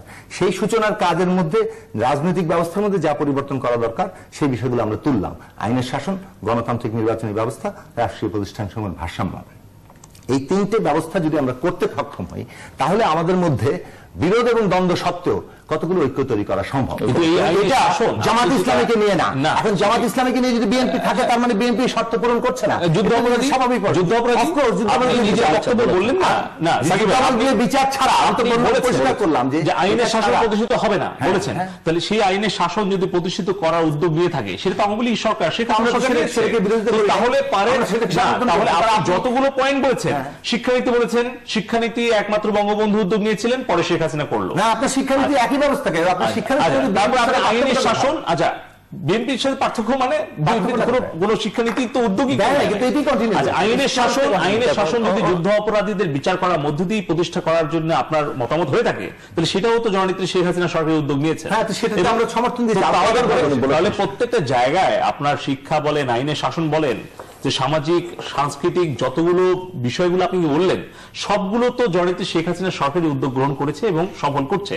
তো সেই জায়গাতেই তো আপনার কাছে আমাদের আবেদন যে আজকে আমরা শাসনের অবস্থা যেটা দেখেছি যে কি পরিমাণে বিচার বহির্ভূত হত্যাকাণ্ড চলছে, গুম খুন চলছে, এটা একটা বিষয়, এবং দেশে আইন বিচারের কি অবস্থা সাধারণ মানুষের জন্য সেটা আমরা জানি, এবং মানুষের যে অভিযোগ যে বিভিন্ন সরকারি প্রতিষ্ঠানগুলো, পুলিশ থেকে শুরু করে এই প্রতিষ্ঠানগুলোর মধ্যে যে প্রবল একটা দলীয়কৃত একচেটিয়া ক্ষমতা প্রতিষ্ঠিত হয়েছে, সেখানে অন্য মানুষের স্পেসগুলো নাই, এটা 1 নম্বর। 2 নম্বর হচ্ছে নির্বাচনী ব্যবস্থার দিক থেকে বিএনপি যেমন মাগুরার নির্বাচন করেছে, বিএনপি যেমন 15 ফেব্রুয়ারি নির্বাচন করেছে, আওয়ামী লীগও 2014 সালে 5 জানুয়ারি নির্বাচন করেছে। যেটি বলেছেন এবং এটা 88 সাল থেকে কোনো পার্থক্য নাই এই নির্বাচন। এই কথাগুলো আপনি আগেও বলেছেন কয়েকবার। হ্যাঁ, আমি বলেছি, এবং এই রাষ্ট্রীয় মধ্যে ভারসাম্য নাই। তাহলে আপনারা বলছি যে আওয়ামী লীগ, বিএনপি এবং বিভিন্ন রাজনৈতিক দলগুলোর মধ্যেই বাংলাদেশে একটা পরিবর্তনের সূচনা ঘটাতে হবে। রাজনৈতিক দিক থেকে, সাংস্কৃতিক দিক থেকে আমাদের সমাজের মধ্যে যে বিবেচনাবোধের একটা ঘাটতি হচ্ছে, আমাদের সমাজ বিশ্বায়িত হয়েছে, আমরা গ্লোবালাইজড হয়েছি, ফলে গ্লোবাল যে কনজাম্পশন, বিরাট যে ভোগের সাম্রাজ্য, সেটার মুখোমুখি হচ্ছে আমাদের তরুণরা। কিন্তু আমাদের তরুণরা কি সেটার জন্য যে সাংস্কৃতিক প্রস্তুতি দরকার সেই জায়গাটা আমরা পৌঁছেছি? সেই জায়গাটাকে অ্যাড্রেস না করে আমরা কেবলমাত্র, যেটা আবারও বললাম, শুরুতেই বলেছি যে আইন শৃঙ্খলা বাহিনী অপরাধীদের ধরবে, কিন্তু যারা পোটেনশিয়ালি এখনো জঙ্গি হতে পারে তাদেরকে যেমন করতে হবে ব্যবস্থার পরিবর্তন গুলো দরকার। আপনার সেটাতে যদি স্বার্থে লাগে, আপনি তখন এটাকে জঙ্গিবাদীদের সহায়ক বলবেন, এটা তো কোনো গণতন্ত্রের ভাষা না। আপনাকে সরাসরি জঙ্গি সংক্ষেপে আমি বলি, আপনাকে আমি বলবো, অনুরোধ করব, জঙ্গিবাদকে আশ্রয় প্রশ্রয় কিন্তু সরাসরি অস্ত্র আর অর্থ দিয়ে হচ্ছে না, বরঞ্চ জঙ্গিবাদকে যারা তৈরি করছে, জঙ্গিবাদকে যারা আশ্রয় প্রশ্রয় দিচ্ছে, তাদেরকে যদি আমি পরোক্ষভাবে আপনাদের মতো প্রগতিশীল তরুণ নেতৃত্ব যদি তাদেরকে সাপোর্ট দেন, অথবা প্রগতিশীল এবং অসাম্প্রদায়িক একটি সমাজ ব্যবস্থা টিকিয়ে রাখতে সাহায্য করছেন, অথবা প্রগতিশীল অসাম্প্রদায়িক একটা সমাজ ব্যবস্থা গড়ার জন্য যিনি জীবনে ঝুঁকি নিয়ে কাজ করছেন, তাকে যদি আপনি প্রশ্নবিদ্ধ করেন, তাহলেও কিন্তু পরোক্ষভাবে ওই সন্ত্রাস জঙ্গিবাদকেই প্রশ্রয় দেওয়া হবে। আমি সেজন্যই বলছি, প্রধানমন্ত্রীকে কোনো সমালোচনা করা যাবে না। আওয়ামী লীগ যা করছে সেটাকে আমাদের নিঃশর্ত যদি আমরা যদি কোনো ভুল করি, আপনি সমালোচনা করবেন, কিন্তু আপনি শিক্ষানীতি কেউ করেনি, আমরা করেছি, এর জন্য আপনি সমালোচনা করবেন কেন? আমরা যদি বলেন যে শিক্ষানীতি আপনি করেছেন এর জন্য আমি সমালোচনা, আপনার শিক্ষানীতির কন্টেন্ট নিয়ে আমরা কথা বলছি। হ্যাঁ, তো করবেন, সেটা দিয়ে তো সেটা নিয়ে বললাম। শিক্ষানীতি জামাতকে বিএনপি ছাড়তে আপনি চাইবেন আওয়ামী লীগ জামাতকে নিষিদ্ধ করবে, যেটা কোর্টের মধ্যে এখনো যেটা বিচারাধীন অবস্থা আছে, অথচ 45 বছরে আপনি বিএনপি জামাতকে মন্ত্রিত্ব দেবে, সেটা সমালোচনা করবেন না। কে করেছে এই সমালোচনা? কে করেছে? তাহলে আজকে গণ আদালত কারা করেছে? এই লড়াইগুলো কারা চালিয়ে এসেছে? আমার রাজনৈতিক জীবনের শুরু থেকে 1991 সাল থেকে আমরা এটা শুরুই করেছি, গণ আদালত গঠনের রাজনীতি। আমরা এখনো চাই যে আবারও গণ আদালত তৈরি করে এই জঙ্গিদের বিরুদ্ধে আপনারা না, কাজেই জঙ্গিদের লড়াই করছি বলে আমি প্রকৃত সমাধানের পথে আপনার দ্বারা কিন্তু আমি বাধাগ্রস্ত হচ্ছি। অনেকগুলো বাধা দিয়েছেন, কারণ আপনি এমন ধরনের অভিযোগগুলো করছেন, আপনি কোনো আলোচনা করার চেয়ে আপনি লেবেলিং করছেন। আপনি কিন্তু একদমই শোনার মুডেই নাই। আপনি নিজে চিন্তা করেন যে আপনারও তো সহনশীলতা দরকার। না, নিঃসন্দেহে দরকার। বলেন আপনি। আমি শেষ করতে হবে, আমার হাতে আর 1 মিনিট। আপনি, আমার অনুরোধ থাকবে যে আজকে জাতি এই সংকটকালীন অবস্থায় আমরা দোষারোপ না করে, যে প্রকৃতপক্ষে আসলে নেতৃত্ব দিচ্ছেন বাংলাদেশকে এগিয়ে নিয়ে যাওয়ার জন্য, তাকে অন্ততপক্ষে যেটা গঠনমূলক সমালোচনা আপনি করেন, কিন্তু যেটা তার প্রাপ্তি সেটা তাকে আপনি অন্ততপক্ষে স্বীকৃতি দিতে হবে। আর না হতে পারে, যদি আমরা এই সন্ত্রাস এবং এই জঙ্গিবাদের করাল থাবা থেকে দেশ এবং জাতিকে রক্ষা করতে না পারি, আমরা কিন্তু লক্ষ্য করেছি 75-এর পরে 21 বছর বাংলাদেশের পিছিয়ে যাওয়ার গল্প। আমাদের সামনে কিন্তু আফগানিস্তান, পাকিস্তান, সিরিয়া, ইরাকের দুঃসহ চিত্র আমাদের সামনে আছে। তাই আমি অনুরোধ করছি যে আজকে বিভেদটা ভুলে যারা প্রগতিশীল অসাম্প্রদায়িক চেতনায় বিশ্বাসী এই তরুণ প্রজন্ম, আপনার মতো তরুণ প্রজন্ম, তারা এগিয়ে আসুক। এখন ক্ষুদ্র স্বার্থ ভুলে আমরা এই জঙ্গি সন্ত্রাসবাদকে মোকাবেলা, ধন্যবাদ, এবং ভয়কে না, আমরা সাকিব ভাই, আমরা ভয়কে না, আমরা সাহসকে ভাইরাল করতে চাই, এবং সেই সাহসটা ভাইরাল করতে গেলে আপনার মতো একজন প্রগতিশীল তরুণ নেতৃত্ব দরকার, আমাদের সবাইকে একসাথে কাজ করার। আমি আপনার মতো তরুণদেরকে আহ্বান জানাই যে আপনারাও ক্ষুদ্র স্বার্থে না থেকে বৃহত্তর বাংলাদেশের একটা জনগণকে ঐক্যবদ্ধ কিভাবে করা যায়, তার ভিত্তি কিভাবে নির্মাণ করা যায় এই জঙ্গিবাদের বিরুদ্ধে, সেই চেষ্টা সকলের আসা দরকার। 1 আর 2 হচ্ছে বাংলাদেশের বেশি একটা গুরুত্বপূর্ণ অংশের মানুষ, উত্তরবঙ্গ মানুষ এখন বন্যা আক্রান্ত, সেটা থেকে দক্ষিণ দিকেও এটা ধেয়ে আসছে এবং বন্যা আরো বাড়ার সম্ভাবনা এখানে দেখানো যাচ্ছে।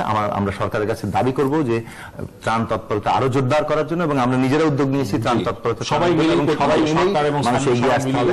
এবং সুন্দরবন আমাদের জাতীয় সম্পদ, এই সম্পদ বাংলাদেশের মানুষের, এই সম্পদ ভারতের মানুষের, প্রাণ প্রকৃতির, কারণ এটা কারণ মানুষের সম্পদ।